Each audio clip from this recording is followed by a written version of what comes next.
किसी ने पूछा आत्मसम्मान क्या होता है, आत्मसम्मान के लिए क्या क्या करना पड़ता है, क्या आत्मसम्मान के लिए किसी की ज़िंदगी उजाड़ सकते हैं, क्या आत्मसम्मान के लिए किसी के इकलौते बेटे की हत्या कर सकते हैं, क्या आत्मसम्मान के लिए अपने बेटी की खुशी नहीं देख सकते हैं, क्या आत्मसम्मान के लिए आप किसी की प्यार को तोड़ सकते हैं, प्रेम को तोड़ सकते हैं, क्या आत्मसम्मान के लिए कानून को तोड़ सकते हैं, क्या आत्मसम्मान के लिए कोई आर्टिकल 21 जो संविधान में दे रखा है जीने की व्याख्या को उल्लंघन कर सकते हैं।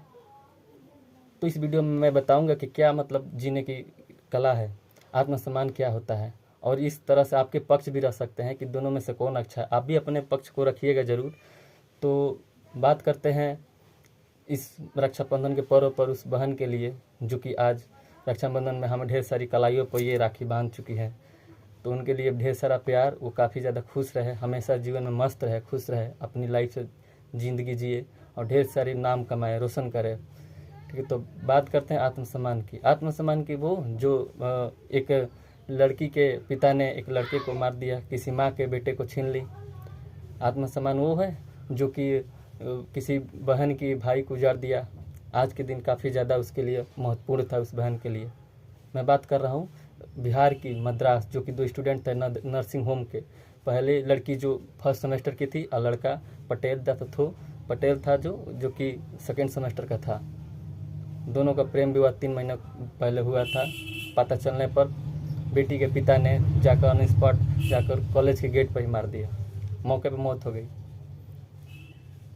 पूछने बताया जा रहा है कि वो आत्मसम्मान के लिए ऐसा किया। समाज के लोग भी ऐसे बता रहे हैं कि हाँ उसने समाज अच्छा किया, बहुत अच्छा कर दिया, ऐसा नहीं करना चाहिए। अब मैंने सारे मतलब देखे तो उनसे रिलेटेड काफ़ी वंश के उन्हीं की जाति के लोग ज़्यादातर तरह की सपोर्ट करें, तो ऐसे समझ में आता है कि ये तो आत्मसम्मान नहीं है। आत्मसम्मान किसी चीज़ के लिए पक्षधर नहीं होता। आप पक्ष रखने वाला व्यक्ति निष्पक्ष होता है, जो कि दोनों चीज़ों को माप तोड़ कर बताता है कि सही क्या है। आप इनमें से हो तो हमारे कमेंट बॉक्स में बताएं कि या सही है, मार देना सही है, या फिर दोनों शादी करा देना जरूरी है, या सबसे बड़ा आपका आत्मसम्मान है। इन तीनों में से सबसे ज़्यादा जरूरी क्या है? आत्मसम्मान के लिए क्या आप सब कुछ कर सकते हैं? कानून का भी उल्लंघन कर सकते हैं जो संविधान के 21 जीने का अधिकार को देता है। आत्मसम्मान मेरे ख्याल से वो नहीं होता है कानून के पक्ष से या फिर सामाजिक पक्ष से, दोनों में से कोई नहीं होता। आत्मसम्मान वो होता है जो रणभूमि में दिखाया जाता है। एक मर्द वो होता है जो स्त्री को कभी नहीं छूता, या उसके जीवन से रिलेटेड कोई भी महत्वपूर्ण हो वो अपने एंजॉय कर, कोई बात नहीं। लेकिन आत्मसम्मान वहाँ जरूरी हो जाता है जब उसे लगता है कि रणभूमि क्षेत्र हो या फिर कोई भी जहाँ पर मर्दानगी दिखानी हो। ये तो कायरता है, ये इससे तो आत्मसम्मान और गिरेगा। आपको नाम का टाइटिंग कहीं भी देखेंगे तो भाई ख़त्म है, आदमी थू करेंगे। इससे और ज़्यादा आपको आपके आने वाली पीढ़ी, आपके आने वाले लोग, आपके आने वाले छोटे छोटे नन्हे बच्चे आपको जानेंगे, समझेंगे कि हाँ ऐसा हुआ था, तो डर के जिएंगे। आपसे कभी भी इमोशन की तरफ बात नहीं करेंगे, कोई दिल में दबा कर बैठ जाएंगे, मर जाएंगे, लेकिन आपसे इमोशन जहाँ बात हो जाएगी तो ये वाली चीज़ याद आ जाएगी। इससे क्या होगा? तुम डरा रहे हो। ये कायरता से जो तुमने किया है, ये कायरता ही तो है। किसी को मार देना, बेटे को मार देना, मरना था तो अपने बेटी को मार देते। कहानी ख़त्म। तुम्हारा आत्मसम्मान तुम्हारा खुद जाकर वहाँ 3 साल रह कर आया था, शादी किया था। तुम आत्मसम्मान के चक्कर में तुम उसे मार सकते हैं। लड़के क्यों मारा? लड़के चाहता तो लड़की खुद भगा कर कहीं ले जाकर शादी कर सकता था, जो कि उसने किया। लेकिन उसने बलात्कारी नहीं किया, बलात्कारी नहीं था वो ना। ये लड़की थी जो कि कहीं पकड़ी गई थी गलत सुसंगत करते हुए, कि तुमने ठोक दिया भाई, मार दिए। तुम्हारी मानसिकता ख़त्म हो गई है। ज़्यादातर सबसे ज़्यादा तो मैं दोषी मानता हूँ समाज को, जो बता रहे थे कि हाँ सही है सही है।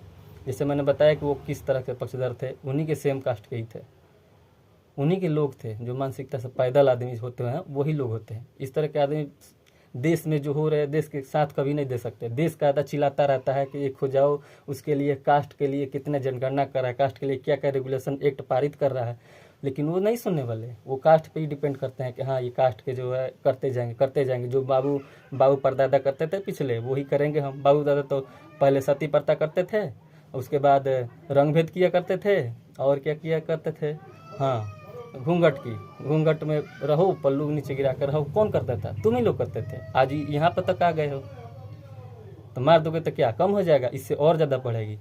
नई पीढ़ी आ गई है, अपनी स्वेच्छा के अनुसार, स्वतंत्रता के अनुसार जीना सीख रही है, उन्हें जीने दो। तुम उसका त्याग कर दो, दिल से निकाल दो, लेकिन उसके हक मारनो मत, किसी को इमोशन को मत मारो। ये बहुत दुख की बात है बिहार की एक बेटी की और एक बेटे की, जिसकी दोनों की दुनिया उजड़ गई। खासतौर से आज रक्षाबंधन की उस बहन की जो इकलौता उसका भाई था, उसका इकलौता भाई था, जो आज मतलब रो रही होगी। आप समझ सकते हैं, यहाँ पे आत्मसम्मान रख कर देखिए क्या समझ में आता है। बातें करने से या कहीं पोस्ट वायरल में या कहीं कहीं भी हो जाए तो आप देखने चले जाते हैं, कमेंट सेक्शन में लिखते रहते हैं कि ये क्या हो गया, लिख कर छाप कर आ जाते हैं। लेकिन आप खुद सोचिए, आप कहेंगे कि आपकी बहन के साथ होता तो ऐसा होता क्या? तो जी हाँ, मैं होता, कर देता, मैं सो ऐसा खुद कर देता, शादी कर देता, जा तुम जाओ, लेकिन मेरे से पहले बता दे।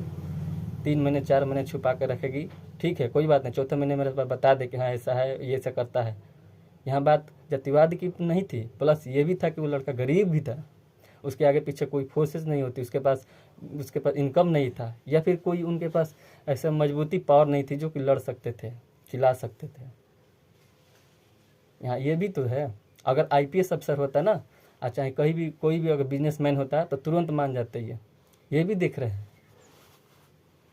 अब ढूंढो, तुम्हारी बेटी जिंदी है ना, जिंदा तो है ही, ढूंढते रहो, कानून को हाथ में लेते रहो, तुम्हारा कानून क्या करेगा? जाओ सड़ते रहो। तुम्हारा तो अफसोस हर किसी को होता है, पिता बैठा है ना, लेकिन अभी पूछोगे तो क्या महसूस हो रहा है, तो कहेगा सही करा। लेकिन एक समय में जब रात को नींद के 12-1-2 बजे गए तो उसको रियलाइज होगा कि बेटी जिंदा क्यों छोड़ दिया मैंने। रोएगा, आज नहीं रोएगा, कल नहीं रोएगा, परसों नहीं रोएगा, लेकिन रोएगा। पछतावा मनुष्य को एक बार जीवन में अवश्य होता है। इसीलिए कोई भी फैसला करो तो पहले उससे पूछो, क्या तुम दोनों राजी हो? तो हाँ ठीक है, राजी है तो कर लो, कोई बात नहीं है। उनके खिलाफ मत जाओ कि ये जो तुम कर रहे हो, जो ये तुम कर रहे हो, ये गलत है, उसे गलत मत कहो, उसे समझो कि उनकी भाषा में सर, उनकी तरफ आप खड़े होकर देखिए कि वो क्या समझ रहे हैं। अगर आप पिता हैं, आप भाई हैं, तो समझे ऐसे कि वो क्या समझ रहे हैं। अगर समझ रहे हैं तो ठीक है, आप महान व्यक्ति में से एक हैं। जो दोनों पक्षों के बीच में आप खड़े होकर फैसले लेते हैं वो आप हैं। जो 20% बाकी बच्चे हैं ना, वही हैं जो कहते हैं कि नहीं ये गलत है, वो 20% ही है। इसमें कोई बड़ी बात नहीं है, ये होता रहेगा और भी होता रहेगा। जाने जाएंगी, प्रेम ऐसा ही मरता रहेगा, करेंगे लोग, कानून तोड़े जाएंगे। कोई कितने भी कानून बनाते जाए, सरकार कितने भी कुछ करे, लेकिन नहीं हो सकता।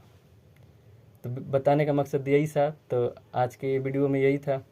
तो आप सब बताएं कि आपका पक्ष क्या है, आप किस के बीच में आते हैं? आप बीच में वही व्यक्ति 20% वाले हैं या फिर अगले सोचने वाले व्यक्ति हैं? अगर बताएं तो अच्छा लगे तो ज़रूर बताएं, हमें साझा करें, आप अपना प्यार दें। तब तक के लिए नेक्स्ट वीडियो मिलते हैं, तब तक धन्यवाद, शुभ दिन, जय हिंद।